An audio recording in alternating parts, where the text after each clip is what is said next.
ખબરોમાં બન્યા રહેવા માટે બેલ આઇકોન દબાવો અને એબીપી અસ્મિતાને સબસ્ક્રાઇબ કરો. પાટણ તાલુકાના ધારણોજ ગામમાં મંદિરની પ્રાણ પ્રતિષ્ઠાના કાર્યક્રમમાં સોશિયલ ડિસ્ટન્સિંગના ધજાગરા ઉડ્યા. નિયમોના લીરે લીરા ઉડાવતો વિડીયો વાયરલ થયો છે. પોલીસ અધિક્ષકની હાજરીમાં કોરોનાની ગાઈડલાઇન્સનું ઉલ્લંઘન થયું. મંદિરના પ્રાણ પ્રતિષ્ઠા મહોત્સવમાં ભીડ એકઠી થઈ. એબીપી અસ્મિતા લોકોની ધાર્મિક આસ્થાનું સન્માન કરે છે, પરંતુ સંક્રમણની સ્થિતિને શા માટે ધ્યાને ન લેવાય તેને લઈ સવાલ ઉભા થયા છે. ગ્રામજનોની આસ્થા પર કોઈ સવાલ નથી, પરંતુ સંક્રમણ કાળને ભૂલવો ન જોઈએ તે જરૂરી છે. આ સ્થિતિ વચ્ચે ખુદ પોલીસ અધિક્ષક હાજર હોવા છતાં ગ્રામજનોને શા માટે સમજાવવામાં ન આવ્યા તેને લઈને પણ સવાલ ઉઠે છે.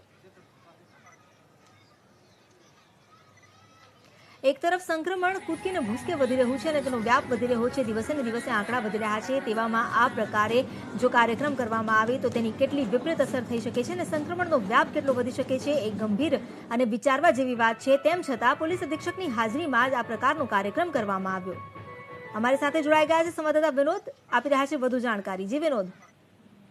હા, જે પ્રકારે અત્યારે કોરોના મહામારી ચાલી રહી તેવા સમયે પાટણ તાલુકાનું જે ધાણોદ ગામ છે, જે જહુમાનું મંદિર છે, ત્યાં પરવાનગી વગર એક કાર્યક્રમ યોજાયો. આ કાર્યક્રમની અંદર પાટણના જે પોલીસ અધિક્ષક છે તેમની પણ સૂચક હાજરી જોવા મળી છે. તે પણ મહેમાન તરીકે જોવા મળ્યા છે.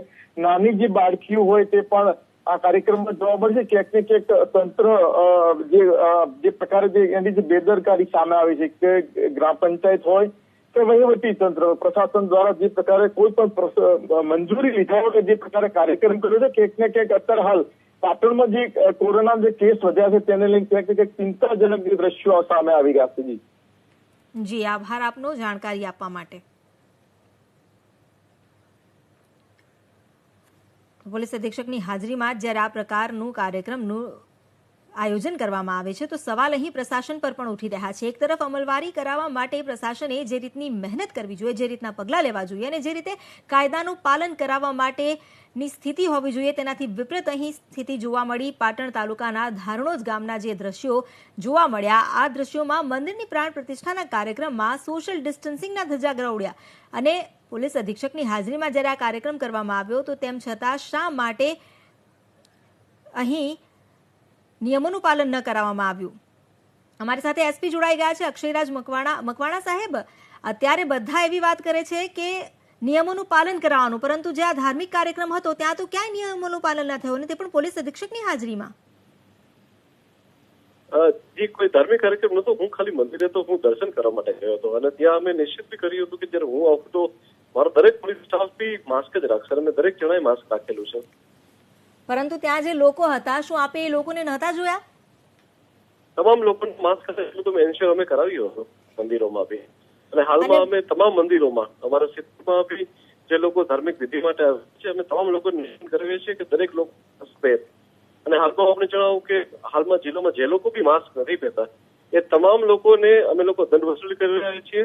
રોજના 4 લાખ જેટલો દંડ હાલમાં અમારા જિલ્લામાં થઈ રહ્યો છે અને દરેક જગ્યાએ એમાં બી લોકો માસ્ક ના પહેરે કે દંડ ના આપે ત્યાં એની ઉપર કડકમાં કડક કાર્યવાહી અમે લોકો કરી રહ્યા છીએ. કેટલી ભીડ હતી આપને એ ખ્યાલ છે?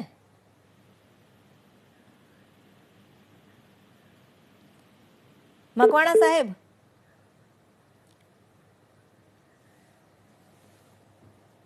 તો અહીં કેટલી ભીડ છે એ દ્રશ્યોમાં જોવા મળી રહ્યું છે.